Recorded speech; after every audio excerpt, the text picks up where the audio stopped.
Okay, so today once again a development journey of China since 1949. Development journey of China since 1949. तो China Republic कब बना था? 1949 में। हाँ, इसका पूरा नाम क्या था रिपब्लिक का? क्या नाम इसका था रिपब्लिक? जब चाइना रिपब्लिक बना उसका नाम क्या था?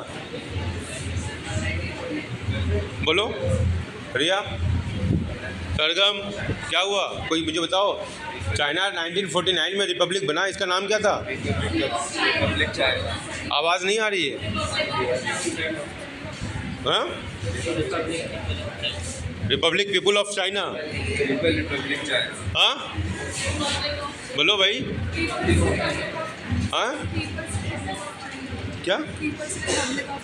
People's Republic of China. देखो ये भी क्वेश्चन बन सकता है, ठीक है? तो आप समझ लीजिए कि एक एक चीज़ को ध्यान दीजिए, लिख लो कहीं। जिन लोगों ने आंसर नहीं दिया वो कहीं नोटबुक में लिख लें, पीपुल्स रिपब्लिक ऑफ चाइना, ठीक है? उसकी जर्नी को हम देखेंगे। ओके, चाइना में फर्स्ट 5 ईयर प्लान आदित्यमन कब हुआ था? When it was started planning? 1953। अमन नेगी पाकिस्तान में? 1956। इंडिया में? 1951। ठीक है, ऐसे ही हो। बार बार करत करत अभ्यास के जड़ मत हो सुजान वाली बात है कि आप प्रैक्टिस करोगे, बार बार पढ़ोगे तो कोई डिफिकल्ट नहीं रह जाएगा। नहीं पढ़ते इसलिए हम कॉन्फिडेंस हमारा डाउन होता है। चलिए, तो announcement of first 5 year plan 1953। Initiation लिखो, हेडिंग लिखें, बुलेट पॉइंट लिखेंगे। Initiation of the great leap forward, great leap forward GLF campaign in 1958।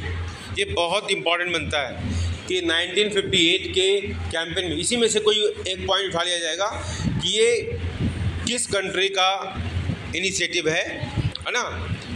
समझ रहे हो? कोई पॉइंट एक GLF का एक कोई पॉइंट अंदर से उठा लिया जाएगा और आपसे पूछा जाएगा कि ये पाकिस्तान में शुरू हुआ, इंडिया में शुरू हुआ या चाइना में शुरू हुआ, ठीक है? और ये किसका पार्ट है? ग्रेट प्रोलेटेरियन रिफॉर्म का पार्ट है या GLF का पार्ट है? क्वेश्चन ऐसे फ्रेम हो जाएंगे, करेक्ट ना? चलिए, क्या लिखा आपने? Initiation of the great leap forward that is GLF campaign in 1958।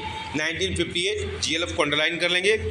पहला पॉइंट लिखेंगे, it aimed at industrialising the country on a massive scale. बड़े पैमाने पर चाइना में औद्योगिकरण, उद्योगों का निर्माण करने की योजना बनाई गई। It aimed at industrialising the country on a massive scale, mass level पर, बड़े पैमाने पर औद्योगिकरण। ये होता है विजनरी लीडरशिप। हम समझ गए कि जॉब क्रिएशन की जो संभावनाएं हैं वो इंडस्ट्री में ज़्यादा हैं, एग्रीकल्चर में नहीं है, ठीक है? हमारे यहाँ एग्रीकल्चर क्या है कंपेरेटिव, थोड़ा देखो तो ओवर बर्डेंड है एग्रीकल्चर, ठीक है? आपने एक वर्ड पढ़ा होगा डिसगाइज्ड अनएम्प्लॉयमेंट। तो डिसगाइज्ड अनएम्प्लॉयमेंट की समस्या मुख्यतः एग्रीकल्चर सेक्टर में प्रिवेल करती है, ठीक है? और अगर उस पॉपुलेशन को वहाँ से सरप्लस पॉपुलेशन को अगर वहाँ से निकाला जाए और उसको सक्सेसफुली कहीं दूसरी जगह लगाया जाए, किसी इंडस्ट्री में, मैन्युफैक्चरिंग में, बहुत सारी संभावनाएं हैं, जॉब की तमाम संभावनाएं हैं, ठीक है? अगर स्किल बेस्ड हैं तो। अगर स्किल नहीं है, ट्रेडिशनल माइंडसेट से हम जी रहे हैं, तो तमाम जो है संभावनाओं के द्वार बंद हो जाते हैं और जीवन फ्रस्ट्रेशन से भर जाता है। इसलिए जहाँ भी रहो स्किल को अर्न करने का प्रयास करो, चाहे कंप्यूटरिंग की स्किल हो, चाहे कोई भी हो, ठीक है? आजकल कभी कभी मैं भी आपकी तरह तो रील नहीं देख पाता हूँ, लेकिन मैं भी थोड़ा रील देखता हूँ, ठीक है? तो मैं रील देखता हूँ तो मैं बहुत सारे क्रिएटिव लोगों को देखता हूँ, बहुत सारी अच्छी अच्छी चीज़ें वहाँ रील में भी दिखाई जाती हैं, बहुत सारी संभावनाएं दिखाई जाती हैं कि कैसे किस तरीके से लोग अपने जीवन को संवार रहे हैं। और पढ़ने का मतलब ही यही है, ठीक है, आप उसमें क्या देखते हो वो आपकी इच्छा होती है, वो आपके माइंडसेट पे डिपेंड करता है। व्हाट पॉइंट, संभावनाएं बहुत अच्छी हैं, हर जगह अच्छाइयाँ हैं और हर जगह बुराइयाँ हैं। जिस तरीके से आप उसको परसीव करते हो, जिस माइंडसेट के साथ देखते हो, उसी तरह की पर्सनालिटी बनती है। ठीक है, तो स्किल होना बहुत ज़रूरी है और चाइना ने इसी बात पर फोकस किया। अगर हमको एम्प्लॉयमेंट देना है, विश्व का सबसे अधिक पॉपुलेशन किस देश में है? इंडिया। कहीं आगे रहे न रहें, इसमें ज़रूर आगे रहेंगे। व्हाट पॉइंट, ठीक है। और इसमें यह नहीं है कि सबका है, कुछ विशेष लोगों का ज़्यादा योगदान है। व्हाट पॉइंट, समझ रहे हो। और ये देश के लिए बहुत बड़ा खतरा भी है इस तरीके से पॉपुलेशन का ग्रोथ होना। ठीक है, चलिए ज़्यादा इस पर नहीं बात करना चाहिए। It aimed at industrialising the country on a massive scale, comma, concentrating not only in the urban areas but also in the rural areas. Concentrating not only in the urban areas but also in the rural areas. ठीक है, generally कोई भी development होता है तो वो कहीं ना कहीं शहरी क्षेत्र में सीमित हो जाता है। प्राय ऐसा देखा गया है, गाँव तक उसकी पहुंच, कंट्री साइड तक उसकी पहुंच नहीं हो पाती है। और यही कारण है कि गाँव से जो शहर की तरफ माइग्रेशन होता है, उस माइग्रेशन की एक वजह, बहुत बड़ी वजह यह है बहुत बड़ी वजह यह है कि हम जितनी अपॉर्चुनिटीज़ शहरी लोगों को शहरी जीवन में हमको दिखाई देती हैं, वो सारी संभावनाएं ग्रामीण जीवन में नहीं दिखाई देती हैं। लोगों के एस्पिरेशंस पूरे नहीं होते हैं और उन एस्पिरेशंस को फुलफ़िल करने के लिए रूरल माइग्रेशन होता है। क्यों? बिहार से, ईस्टर्न यूपी से या कुछ और हिंदी बेल्ट से, राजस्थान या मध्य प्रदेश से लोग मुंबई, दिल्ली, कोलकाता, मेट्रोपॉलिटन शहर, मेरे कहने का मतलब है, की तरफ माइग्रेट करते हैं, क्योंकि सरकार की तरफ से जो योजनाएं आ रही हैं, उन योजनाओं को उस तरीके से उन राज्यों में नहीं दिया गया फ्रॉम द बिगनिंग। अगर हम एग्रीकल्चर की बात करें तो एग्रीकल्चर में पायलट प्रोजेक्ट जो पंजाब, हरियाणा या राजस्थान के कुछ एरियाज़ या तमिलनाडु या आंध्र प्रदेश के कुछ एरियाज़ में लागू किया गया पायलट प्रोजेक्ट के रूप में ग्रीन रेवोल्यूशन, वो बिहार के किसी स्टेट में, किसी डिस्ट्रिक्ट में क्यों नहीं लागू किया गया? एक बात कह रहा हूँ, पायलट प्रोजेक्ट कहीं से भी हो सकता है, कोई वो राजनीतिक इशू नहीं है, लेकिन अगर वहाँ डेवलपमेंट नहीं हुआ, पायलट प्रोजेक्ट नहीं लॉन्च हुआ, तो निश्चित रूप से विकास की संभावनाओं, तो विकास की जो संभावनाएँ हैं वो तो अलग अलग होंगी। और जब कोई क्षेत्र बहुत ज़्यादा डेवलप हो जाता है और कोई क्षेत्र पिछड़ा रह जाता है विकास की गति में, तो निश्चित रूप से वहाँ से लोग दूसरी जगह। आप अच्छे इंस्टीट्यूट की तलाश करते हो कि नहीं करते हो पढ़ने के लिए? अच्छे जगह एडमिशन हो या नहीं हो, करना चाहते हो कि नहीं करना चाहते हो? हाँ, तो हर व्यक्ति अच्छी संभावनाओं की तलाश करता है। और ये बहुत बड़ा कारण है कि जो अनबैलेंस ग्रोथ है, हर समय नाम के एक इकोनॉमिस्ट थे, उन्होंने इस थ्योरी को दिया था, अनबैलेंस ग्रोथ, तो वो उसको अच्छा मानते हैं। लेकिन मेरा मानना है कि बहुत ज़्यादा अनबैलेंस हो जाने पर वो इकोनॉमी में disparities, per capita income, unnecessary movement, जिससे अब मान लो कि बहुत सारे स्टेट में, दिल्ली में मान लो बहुत सारे स्टेट के लोग आ रहे हैं, दिल्ली का डेंसिटी ऑफ पॉपुलेशन बढ़ गया, ट्रैफिक पर लोड बढ़ गया, सैनिटेशन प्रॉब्लम, वाटर इशू, सब तमाम तरह की संभावनाएँ ख़त्म हो रही हैं। बड़े पॉइंट। और यहाँ के जो मूल जिससे रहने वाले लोग हैं उनके लिए प्रॉब्लम हो सकती है, वो कहेंगे बाहरी ऐसे चिल्लाएंगे, वो बाद में इंटरपर्सनल रिलेशनशिप को अफेक्ट करेगा, ठीक है, आपस में सिटीजन्स में कॉन्फ्लिक्ट क्रिएट करेगा। तो why not system should decentralise the economic development. और यही कारण है कि नॉर्थ ईस्ट में हमारे एक लोकसभा के स्पीकर हुआ करते थे, PS संगमा, बहुत अच्छे इंसान थे, बहुत ऑनेस्ट थे।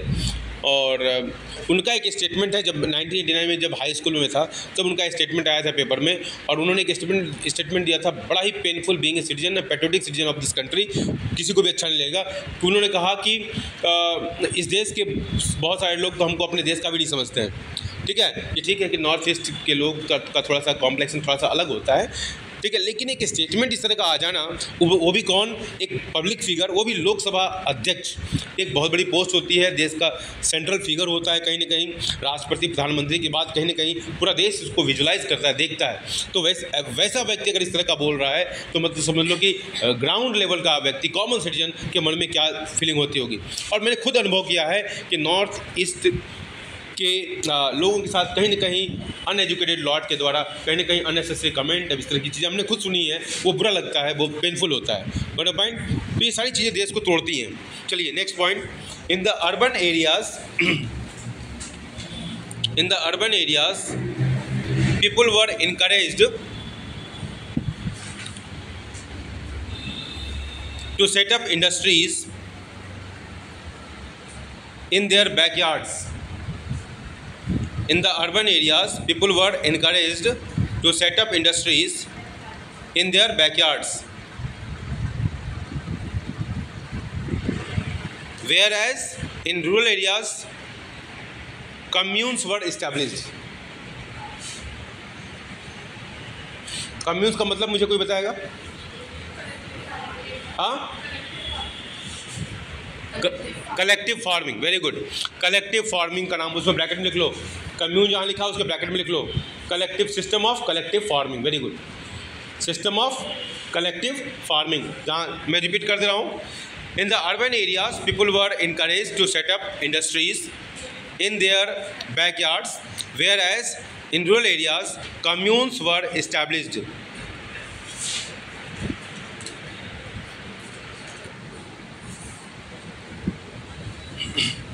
लिख लिया? Through the commune system in 1958, through the commune system in 1958, there were 26,000 communes. There were 26,000 communes covering almost all the farm population. Through the commune system in 1958, there were 26,000 communes covering almost all the farm population.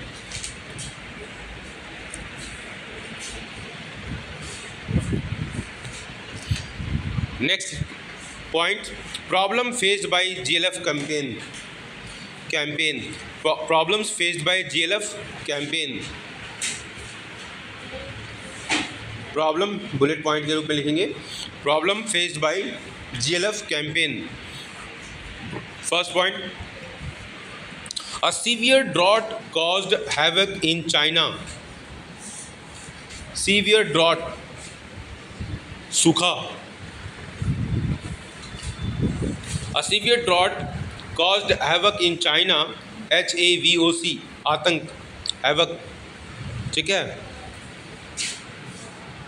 उथल पुथल, किसी भी sense में इसको use कर सकते हैं. A severe drought caused havoc in China, killing about 30 million people. 30 million लोग मारे गए. फास्ट लिखिए, a severe drought caused havoc in China, killing about 30 million people. Second point, when Russia had conflicts with China. Second point, when Russia had conflicts with China,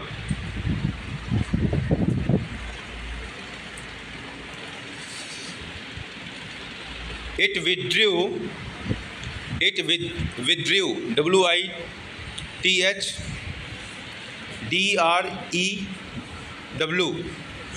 withdrew, DRAW, draw, WITH, withdrew. When Russia had conflicts with China, it withdrew its professionals from China.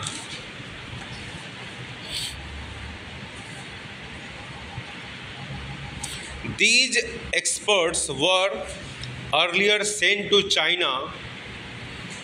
These experts were earlier sent to China to boost the industrialization process. To boost the, boost का मतलब support करना है ना, boost एक आता है ना, वो boost is the secret of my energy and your energy, ठीक है ना, तो वही बूस्ट है, ठीक है, boost the industrialisation process. Next heading, the great proletarian cultural revolution in 1965.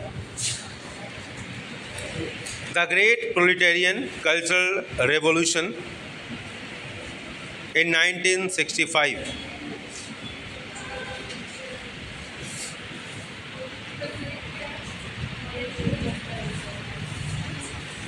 ठीक है, the great proletarian cultural revolution in 1965। आप लोग रिवीजन करते रहिए, समझ रहे हैं। जैसे ही इससे मुक्ति मिलेगी मैं तुरंत रिवीजन पर आऊँगा, लेकिन रिवीजन करते रहिए। और मुक्ति से बोलने की जरूरत नहीं कि सिलेबस कंप्लीट हो गया, समझ रहे ना। किताब सब लोग हायर करने लगेंगे, मुझे अपना पीरियड लेने का पूरा अधिकार है ना। ये सब गलत बात मत कीजिए आप लोग, कुछ बच्चे हमेशा करते हैं। ठीक है, the great proletarian cultural revolution in 1965। Mao Zedong, नाम कितना बढ़िया है, माओ जेडोंग, MAOZEDONG, डोंग, माओ जेडोंग। ठीक है, माओ जेडोंग, ZEDONG, डोंग। एक हो ना नॉर्थ कोरिया का, एक है, देखिए हो कभी नॉर्थ कोरिया के, हाँ देखियो नॉर्थ कोरिया वाले को, हाँ किम जोंग डोंग। ठीक है, देखियो। ठीक है, माओ Zedong introduced the great proletarian cultural revolution, bracket में 1966 to 76। Mao Zedong introduce the great proletarian cultural revolution, bracket में लिख लेंगे 1966 to 76। हमारे यहाँ 66 में कुछ किया गया था इंडिया में, रुचि मल्होत्रा, हाँ ग्रीन रेवोल्यूशन। ठीक है, वेरी गुड। ठीक है, अब रुचि शर्मा होगी, चलो। ठीक है, तो कल्चरल रेवोल्यूशन 1966-76, ब्रैकेट में लिख लेना। टू रिकंस्ट्रक्ट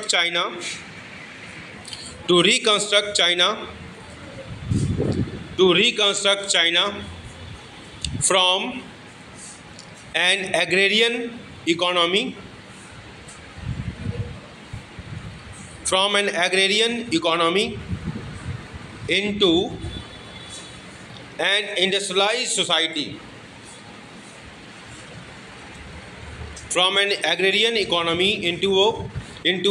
industrialized society, इसको अंडरलाइन जरूर करें कि क्या ऑब्जेक्टिव था। इस क्वेश्चन मतलब बहुत अच्छा क्वेश्चन इससे निकलने की सब पूरी संभावना है। इसको अंडरलाइन कर लीजिए कि ग्रेट प्रोलेटेरियन रिफॉर्म्स का ऑब्जेक्टिव क्या था।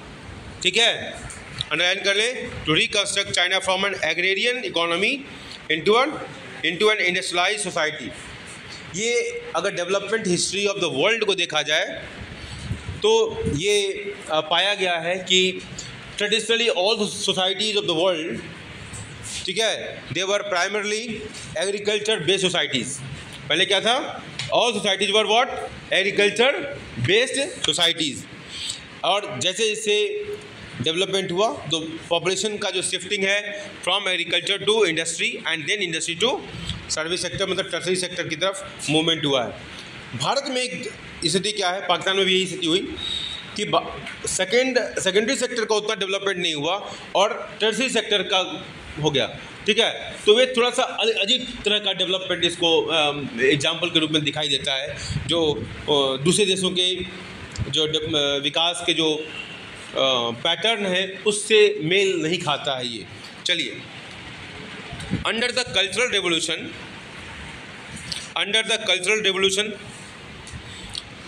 students and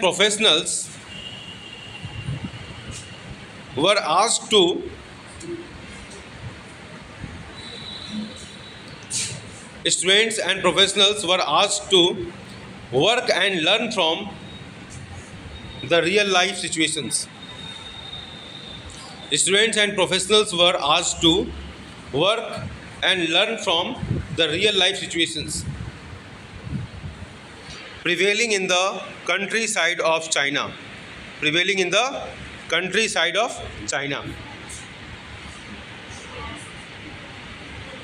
Next heading, Prevailing in the countryside of China, students and professionals were asked to work and learn from the real life situations prevailing in the countryside of China। जो हमारा education system कहता है, नया education जो policy है 2020 की, जो visionary education policy है, वो कहती है एक्सपीरियंशियल लर्निंग। ठीक है, विनोबा भावे ने बहुत पहले कहा था हमारे यहाँ। ठीक है, विनोबा भावे ने कहा कि रियल लाइफ, हम एग्रीकल्चर बीएससी एग्रीकल्चर कर ले रहे हैं या एमएससी कर रहे हैं, और रियल लाइफ एक केमिस्ट्री का जो किचन में जो केमिस्ट्री का लैब है, हमारी किचन में केमिस्ट्री लैब है, मिनी केमिस्ट्री लैब है कि नहीं है, उस लैब की वैज्ञानिकता को नहीं समझ पा रहे। विनोबा भावे कहते थे कि बच्चों को जब तक रियल लाइफ सिचुएशन से आप जोड़ेंगे नहीं, आप पढ़ा रहे हो बायो में आप पढ़ा रहे हो कि रूट्स है, ये है, वो सब कुछ पढ़ा रहे हो, आप बच्चों को ग्राउंड में ले जाओ, खेतों में ले जाओ, वहाँ कुछ काम कराओ, उनको 1 घंटे का आधे घंटे का वर्कशॉप कराओ, वहाँ पर खेतों में किसानों के साथ बातचीत कराओ। यही तो चाइना ने किया। चाइना ने क्या किया कि कल के डेट में जब बच्चे निकलेंगे स्कूल सिस्टम से को छोड़कर, उनके पास कुछ नहीं, हैंडीकैप्ड होंगे बच्चे, हैंडीकैप्ड, उनको कुछ आता नहीं होगा। हम घर में रहते हैं लेकिन ऑब्जर्वेशन क्या है, 0, खाना बनाना नहीं आता है। ये क्या है, ये हैंडीकैप्ड सिटीजन्स पैदा हो रहे हैं। ठीक है, सीरियल देखने के लिए, रील देखने के लिए समय है, लेकिन मदर के साथ कंट्रीब्यूट करने में नहीं है। पहले के समय में एक सिस्टम था, कम से कम गर्ल्स के साथ होता था कि उनको खाना बनाना, सिलाई करना, ये सब का वीविंग करना, ये सब सिखाया जाता था, है ना। आज फैशन की दुनिया में, अनवांटेड वेस्टर्न इम्पैक्ट में इन सब चीज़ों को हमने ऑर्थोडॉक्स बना दिया।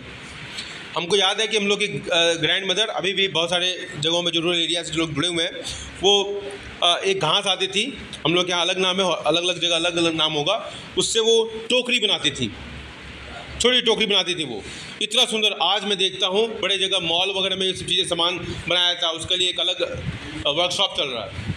और जो हमारे यहाँ हाउस होल्ड का चीज़ें हुआ करता था, ग्रैंड मदर लोग बनाती थी, हर घर में बनाया जाता था। आप लोगों की ग्रैंड मदर नहीं, मैं अपनी ग्रैंड मदर की बात कर रहा हूँ, she is no more in this world.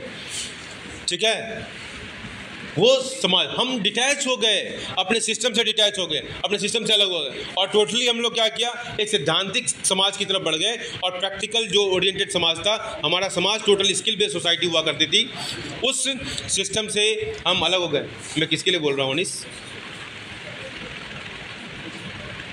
जब भी मैं देखता हूँ कुछ वैल्यूज़ और कुछ अच्छी बातें बताई जाती है ना, कुछ बच्चे बात करने लगते हैं।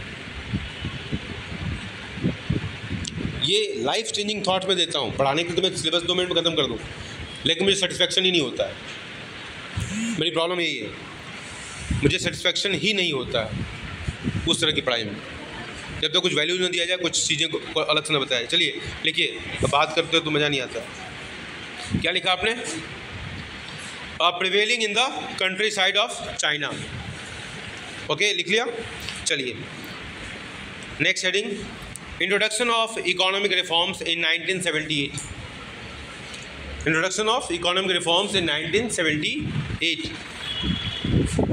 देखो 76 तक वो कल्चरल रिफॉर्म चला है, 2 साल का समय लिया गया, 2 साल गैप लिया गया, मतलब 1978 में जब प्लानिंग आई इकोनॉमिक रिफॉर्म्स की, तो पूरी जो इकोनॉमिक रिफॉर्म्स इंट्रोड्यूस किया गया, तो पूरी प्लानिंग के साथ इंट्रोड्यूस किया गया। What are the things required, इस पॉइंट ऑफ व्यू से किया गया, कैसे किया जाए, इस प्लानिंग के साथ किया गया। बड़े पॉइंट, और ये होना चाहिए विजनरी पॉलिसीज़ के थ्रू। नहीं है कि अब समस्या है 15 दिन का, नहीं हमारे पास फॉरेन एक्सचेंज, क्या करें, देश नहीं चल पाएगा, कुछ कर दो, that should not be there. अब ऐसे समय में क्या करोगे, जब आपके पास घर में पैसा बिल्कुल नहीं है, किसी से मांगोगे लोन, तो अपने टर्म्स एंड कंडीशन पर देगा ना। बोलो भाई, अपने टर्म्स एंड कंडीशन पर लोन देगा ना वो तो, हाँ, उसमें आपकी विल नहीं रहेगी। लेकिन आपने प्लान कर लिया कि अगले 5 साल में हमको मकान बनाना है, उसके हिसाब से आप अभी से एकोमुलेट करने लगे, पैसा इकट्ठा करने लगे, देन आपके पास एक अच्छा खासा हैंडसम अमाउंट होगा। जब आप चॉइस होगा कि किस बैंक से लें, कैसे लें, क्या करें, और पॉइंट ऑल ऑफ सडन नहीं किया सकता अच्छे काम। चलिए, introduction of economic reforms in 1978। पहला पॉइंट लिखेंगे, China introduce reforms in phases. China introduce reforms in phases. ठीक है, पहला point under this initial phase that is first phase, initial phase that is first phase. अब dash देके लिखेंगे इसके अंदर under this reforms were initiated in agriculture, foreign trade and investment sector. किसमें? Agriculture, foreign trade, investment. Under this reforms were initiated in agriculture, foreign trade and investment sector. Underline कर लेंगे तीनों point को, agriculture, foreign trade and investment sector. इससे भी question उठ के आ जाएगा। फर्स्ट पेज में कहाँ रिफॉर्म्स हुआ, ऑप्शन अलग अलग कर देगा, अब कन्फ्यूजन हजार होगा आपको। ठीक है, ठीक है, क्या था लास्ट? आप ही लोग बताओ। इन्वेस्टमेंट, ठीक है, very good. In agriculture for instance, Tania, in agriculture for instance commune lands were divided into small plots. commune land, Govind, commune system में क्या था? What is commune system? ये इंडस्ट्रियल सेक्टर में कब शुरू किया गया था कम्यून सिस्टम? इंडस्ट्रियल सेक्टर में शुरू किया गया था, एग्री ना? हाँ, ठीक है अनुष, तो इंडस्ट्रियल सेक्टर में कम्यून सिस्टम को कब शुरू किया गया था? 1958 में। आशीष पाल, इंडस्ट्रियल सेक्टर में कम्यून सिस्टम को, आदित्य अमन, इंडस्ट्रियल सेक्टर में कम्यून सिस्टम कब शुरू किया गया था? 1978, ठीक है, बोलिए। 1958 में इंडस्ट्रियल सेक्टर में शुरू किया गया था। ये इंडस्ट्रियल सेक्टर में शुरू किया गया था कि एग्रीकल्चर में? मैं क्या बोल रहा हूँ? मैं बार बार बोल रहा हूँ इंडस्ट्रियल सेक्टर, कोई ऑब्जेक्शन नहीं कर रहा। विवेक बोल रहा था लेकिन मैंने विवेक को दबा दिया, उसकी आवाज़ को दबा दिया मैंने। एग्रीकल्चर सेक्टर में जब आपको मैंने लिखवाया अलग से, इसका मतलब क्या हो? केवल लिख रहे हो और ध्यान से नहीं लिख रहे हो। कम्यून सिस्टम को मैंने लिखवाया था ना, ब्रैकेट में देखो, collective system of collective farming. तो फिर कैसे इंडस्ट्रियल सेक्टर में होगा? फार्मिंग इंडस्ट्री में होता है क्या? चलो ध्यान से लिखिए, क्या लिखा? Commune lands were divided into small plots which were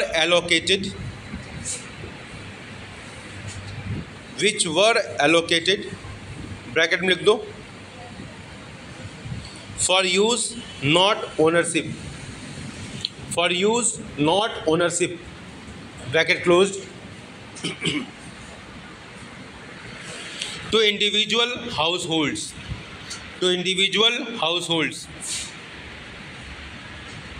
which were allocated to individual households.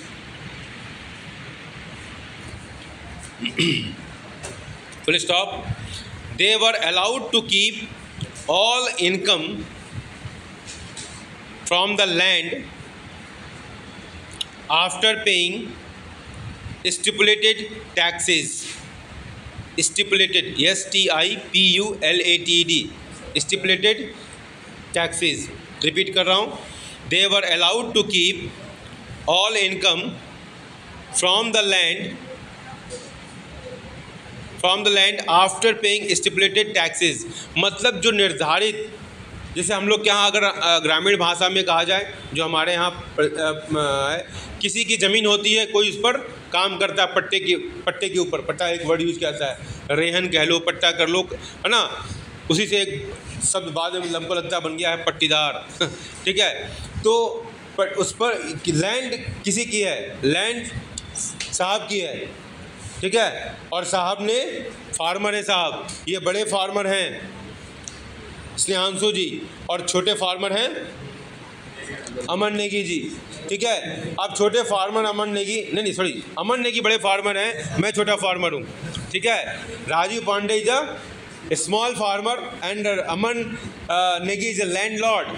तो मैं उनकी खेती कर रहा हूँ, उनसे ज़मीन मैंने उधार लिया हुआ है। ठीक है, तो ये तो हमारे यहाँ तो इंडिविजुअल ओनरशिप है।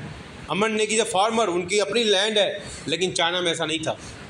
चाइना में सारी ज़मीन किसकी है? सरकार की, और सब लोग पट्टे पर काम कर रहे हैं। आपको लीज पर दिया गया कि आप उस पर काम करें और सरकार को एक निर्धारित टैक्स दे दीजिए, देंगे वो, और बाकी वो इनकम। ठीक है, हमारे यहाँ ऐसा सिस्टम नहीं है, सारी ज़मीन पर इंडिविजुअल ओनरशिप है। ठीक है, और वो लोग सरकार की तरह काम कर रहे हैं, हम नहीं करेंगे, ज़मीन को दे रहे हैं। इससे क्या हो रहा है? उसको तो टैक्स देना ही है, अपनी ज़मीन रखने का सरकार को टैक्स देना है थोड़ा सा, प्लस इनकी अपनी ज़मीन नहीं है तो इनका अपना इंटरेस्ट भी उतना नहीं होता है। इस ज़मीन से जो प्यार है ना, वो नहीं रिफ्लेक्ट होता है। हम इन प्रकार जैसे जैसे हो उससे फसल लेने के चक्कर में ज़मीन की जो फर्टिलिटी है उसका ध्यान नहीं रखते हैं। बड़ा पॉइंट समझ रहे हो? तो जो चाइना का जो सिस्टम था वो सिस्टम था इंडिविजुअल ओनरशिप का नाम नहीं था, और लोगों को कहा गया कि आप प्लॉट ले लीजिए, आप प्लॉट पर काम कीजिए, सारी इनकम आपकी होगी, सरकार को एक निर्धारित टैक्स देने के बाद आप अपने पास इनकम रख लेना। ठीक है, तो ये सिस्टम इंट्रोड्यूस किया गया था, लेकिन सारा सिस्टम इस तरीके से डिजाइन किया गया था, people have no options, they have to work. ठीक है, सब लोग काम करने वाले थे। They were allowed to keep in all income from the land after paying stipulated taxes. Second point, second and later phases. पहला इनिशियल फेज देखा, दूसरा बुलेट पॉइंट लिखेंगे second and later, LATR, later phases. Reforms were initiated in the industrial sector. Second phase की बात कर रहा हूँ, second and later phases dash reforms were initiated, जल्दी लिखेंगे, reforms were initiated in the industrial sector, full stop. Private sector firms, comma, in general, fast लिखेंगे, private sector firms in general and townships and village enterprises and township and village enterprises, comma, in particular were allowed to produce goods. In particular were allowed to produce goods.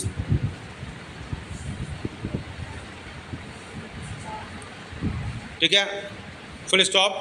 At this stage, state-owned enterprises, bracket में SOE, state owned enterprises, हमारे यहाँ जैसा कहते हैं ना state public sector enterprises, state owned मतलब state का मतलब सरकार। ठीक है, सोशलिज्म में स्टेट ही बोलते हैं, हम जिसको कंट्री बोलते हैं वो स्टेट बोलते हैं। ठीक है, स्टेट ओन्ड इंटरप्राइजेज, ब्रैकेट में लिख लेंगे SOE, bracket close, were made to face competition.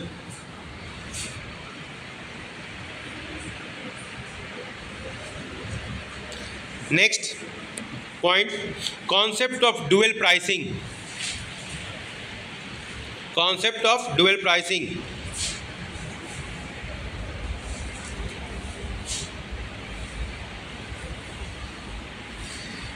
This means fixing the prices in two ways.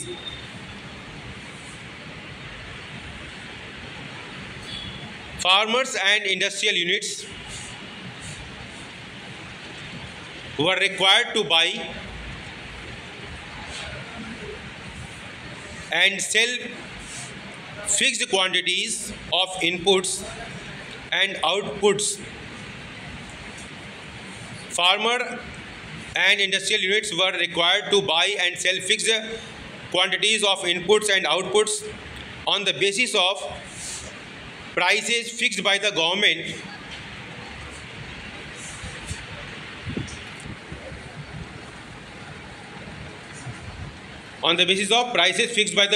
and the rest were purchased and sold at market prices.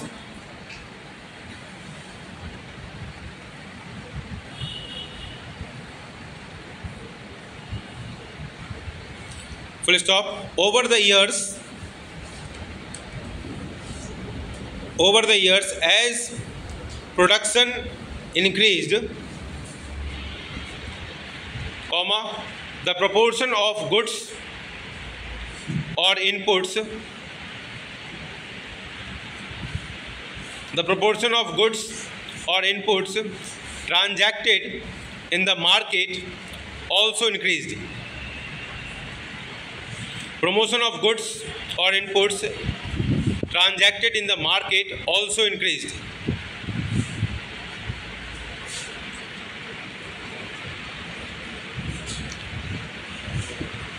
Over the years, as production increased, the proportion of goods or inputs transacted in the market also increased. Last point, special economic zones SEZs. और SEZ की तरह अब नया concept आया है 2020 में education policy में, special educational Jones. ठीक है, हमारे यहाँ भी SEZ आया, हमारे यहाँ का SEZ सक्सेसफुल नहीं रहा, चाइना में सक्सेसफुल रहा। पॉलिटिकल कमिटमेंट लिख लेंगे। In order to attract foreign investments, fast लिखेंगे बेटा। In order to attract foreign investments and technology SEZs were set up. China adopted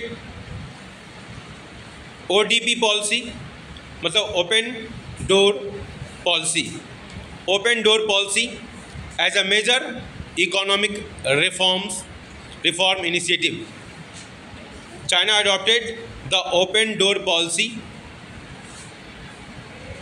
ODP as a major economic reforms initiatives. It helped to get huge FDI. FDI का मतलब अमन ने की, it helped to get huge amount of FDI. बोलिए FDI, Archit Pande ji. FDI Shivanshu Shukla, Sandeep, Anees, Snehanshu, Khushmeet, Adityaman, Anush, Ashish Pal, Priyanshu Raj. Foreign direct investment, very good. चलिए इसी के साथ हम इस पॉइंट को खत्म करते हैं। पीरियड हो चुका है। Thank you, have a nice day.